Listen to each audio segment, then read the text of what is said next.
Kapatid, naisip mo ba kung taglay mo ang pag-iingat sa iyo ni Lord para iwas ka sa mga aksidente at trahedya? Sa buhay na to, walang safe sa atin.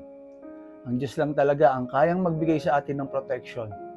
Marami ang nababahala, sunod-sunod yung mga sakuna, di ba? Napanood nyo sa internet, sa news. Yung iba masayang pupunta lang sana sa gathering, ayun pala, hindi naaabot sapagkat sa travel pa lang ay babawian na sila ng buhay. Madadamay sila sa kapabayaan ng iba dahil may isang driver na nakatulog habang nagmamaneho. May isa pang sakuna na di mo aakalain kung sana maayos at mahigpit ang namamahala tulad ng airport ay may raragasang sasakyan sa pagkakamali ulit ng isa na namang driver, kikitil ng buhay ng bata. Tunay, hindi natin alam at kontrolado ang ating buhay sa mundo. Lumalapit tayo sa ating Panginoon upang tayo ay iligtas sa mga trahedya at sakuna. Ngunit alam nyo ba na tunay na si God ay nagpo-provide sa atin ng deliverance from harm? Nagtatanong tayo, may guarantee ba na binibigyan tayo ng Panginoon ng protection laban sa sakuna at trahedya? Narito ang mga sinyales kung nasa ilalim ba tayo ng protection ni Lord.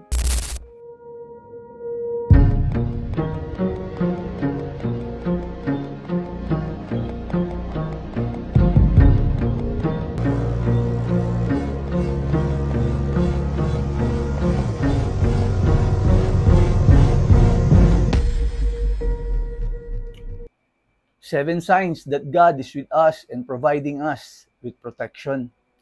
Number 1, peace in troubling times. Kapag malakas ang pakiramdam mo, nararamdaman mo yan Lalo na kung solid ang relationship mo sa Panginoon, nakasama mo siya in all your ways, and there is peace in your heart, even when circumstances are difficult.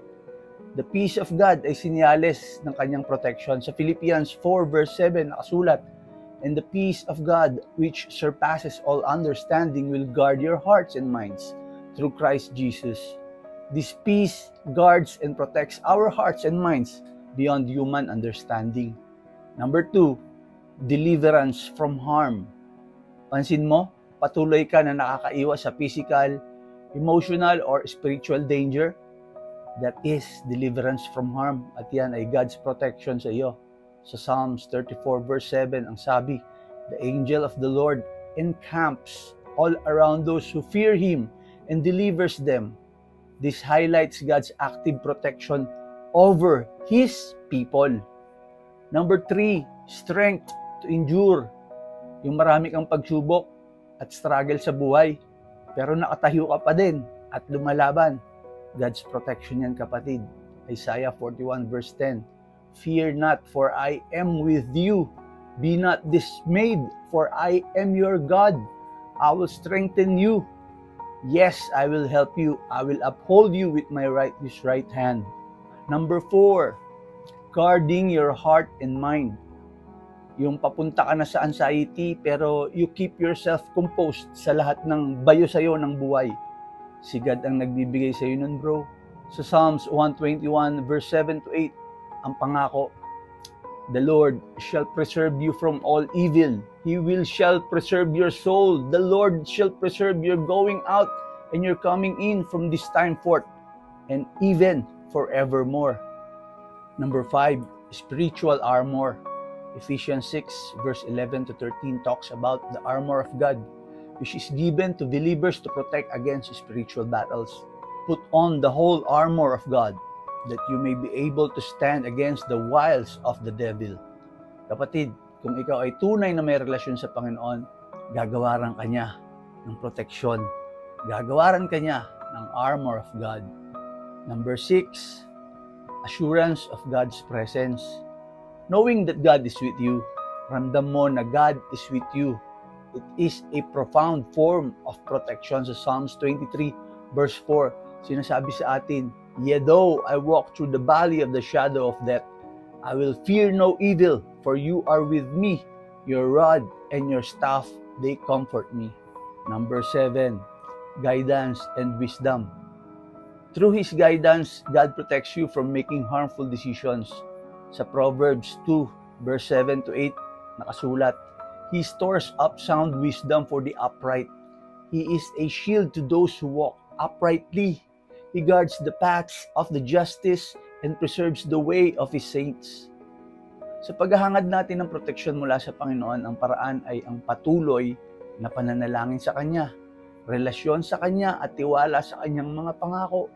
Sa mga buhay na nawala at sa mga naulila, masakit man pero ang Diyos ay may alam.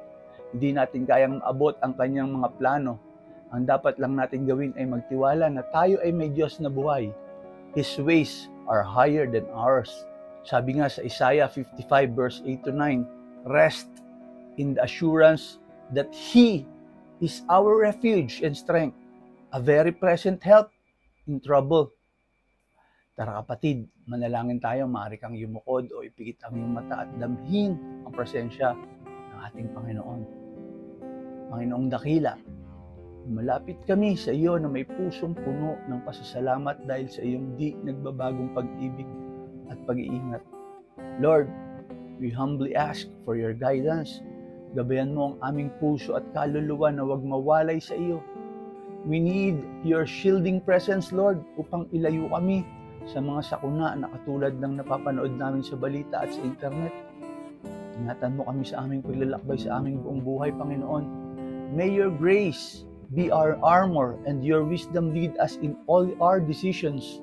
Humihingi kami, Panginoon, ng iyong kaligtasan sa aming physical, emotional at spiritual struggles. Amin pong ipinagkakatiwala at inilalagak sa iyo ang aming mga mahal sa buhay at ang miyembro ng aming pamilya. Knowing your watchful eye be upon them as well. Naway pangunahan kami ng iyong banal na espiritu at palibutan kami ng iyong kapayapaan. Ang lahat ng ito ay itinataas namin sa iyo, Panginoon, sa pangalan ng aming tagapagligtas at Panginoon na si Jesus. Amen.